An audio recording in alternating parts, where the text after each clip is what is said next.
Que tal? Tudo tranquilo? Eu tenho falado de inconsciente, né? E eu vou tentar explicar, aproveitando uma frase do Nietzsche, que eu acho que é bem isso.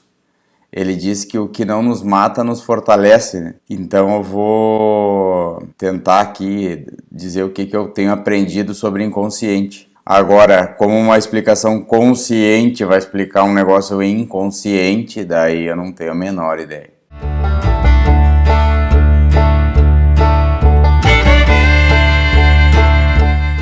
É assim, ó.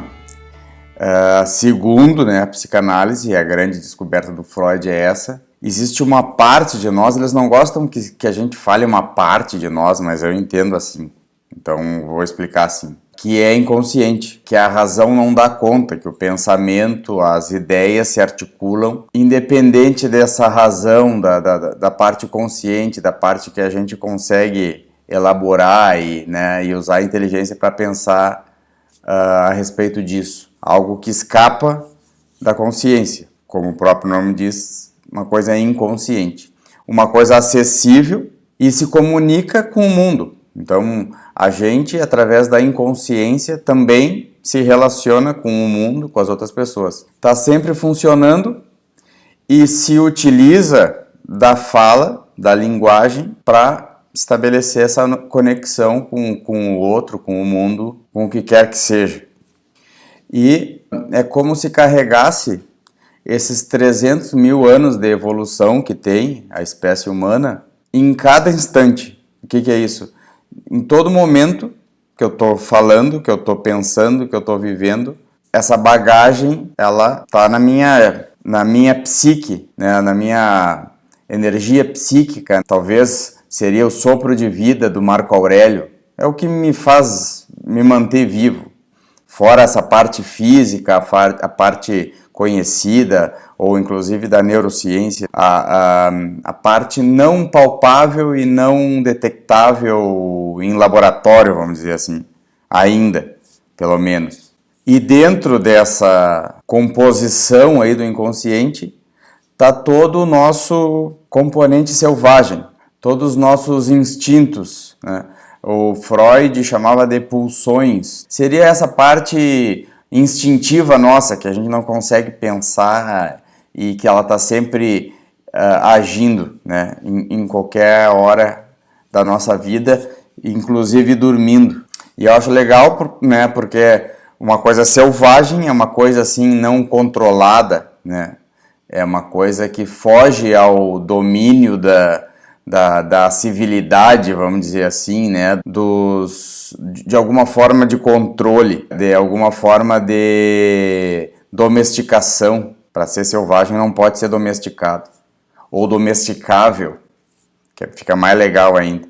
Então, o inconsciente tem essa parte e a outra também, que é esse peso da civilização, da nossa trajetória pelo mundo, pela civilização, pelo tempo de civilização que o ser humano tem. Alguns chamam de cultura, que é essa coisa que a gente foi aprendendo a fazer e cada vez mais está fazendo. Se a gente for olhar o normal, é as pessoas quererem se agrupar e irem para a cidade. E cada vez as cidades estão maiores e é uma coisa natural do ser humano. A gente quer viver em grupo.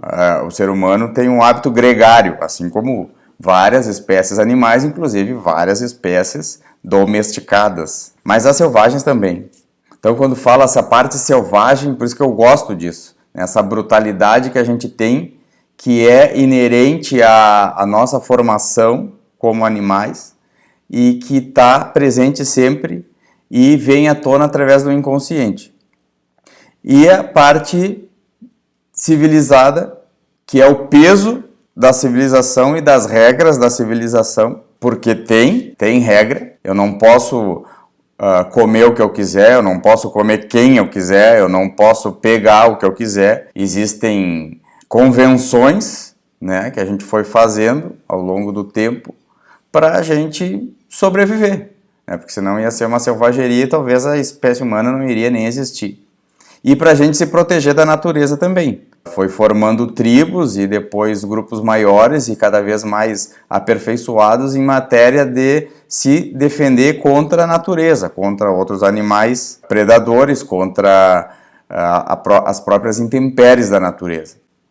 E a gente, por essa capacidade cerebral desenvolvida, a gente foi criando elementos, como se fossem alguns poderes assim, que são sentidos para a gente ir sobrevivendo. O pensamento, a visão, a audição, o tato, a fala, né? Isso tudo foi se aperfeiçoando e a gente foi se comunicando e foi aprendendo a fim de não sucumbir. Aí que vem a frase do Nietzsche, que não nos mata, nos fortalece. Só que em algum momento aí, não sei se existe pesquisa sobre isso, quando é que foi que tipo virou uma chave que a gente deixou de ser animal e irracional? É que acho que não tem, porque isso foi muito lentamente. E começou a pensar e começou a falar. E a partir daí começou a aparecer outros afetos, ou seja, coisas que nos afetam que de repente num animal não tem. Eu estou falando daí o que a psicanálise chama de desejo. O desejo intransitivo, não um desejo de querer alguma coisa, no sentido de saber o que tu quer, um desejo singular, o desejo inconsciente, que vai nos levando na vida. E a gente fica querendo colocar, daí sim, pequenos desejos no lugar desse grande desejo, que é o que nos impulsiona e que parece que nos faz falta, porque, como o próprio nome diz, de novo é desejo, porque se é uma coisa que tu tem, tu já não deseja mais, né? Tu só deseja uma coisa que tu não tem. E isso seria como é o que precisa para a gente viver, para a gente buscar alguma coisa que está nos faltando. E isso é o que eu já falei em outro vídeo, que seria a pulsão erótica de Eros, né, da mitologia, que o Freud chamou dessa pulsão libidinal, que é o libido, que é a gana, é querer fazer, é movimentar, é desejar alguma coisa. Ao contrário de não querer, de definhar, de parar, de morrer. Então, assim, eu estou tentando posicionar assim, o básico do básico que seria como é que a psicanálise fala dessas pulsões que movimentam a gente como ser humano. Para mim fica bem claro isso aí, né? A gente deseja o quê? Não sei. Só que a gente parece que não aprendeu a não saber. A gente quer. É que nem criança, né, que quando tu dá aquele brinquedinho lá, que no círculo, né, tu tem que botar a esfera no círculo, o cubo no quadrado, tu tem que encaixar as peças, tu precisa de uma forma, tu precisa dar um nome para as coisas. Então a gente acaba, que desse desejo singular, a gente acaba desdobrando isso em pequenos desejos. Então eu quero um carro, eu quero um marido, eu quero uma esposa, eu quero R$1 milhão, eu desejo R$1 bilhão, eu desejo R$1 trilhão.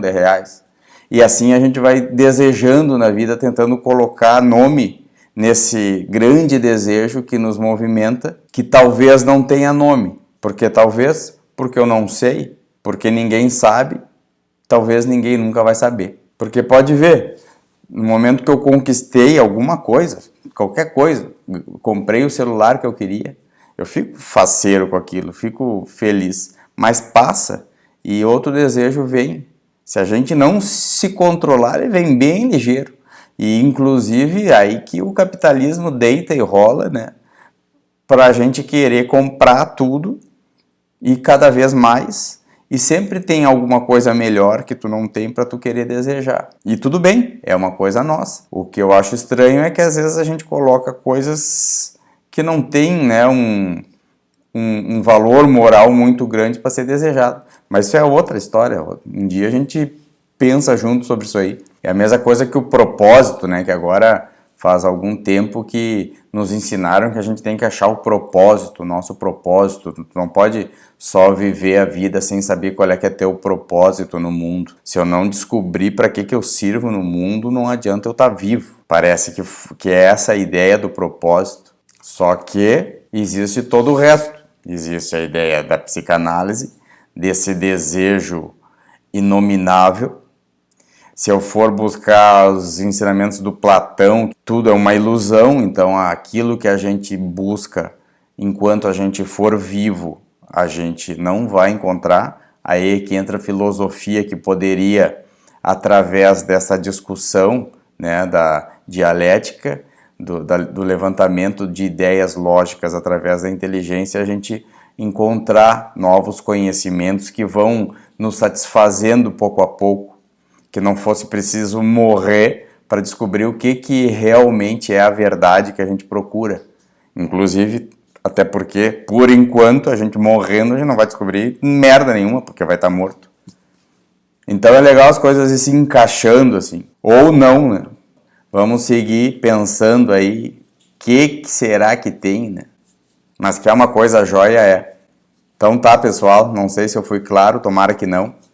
Até a próxima. Beijos mil.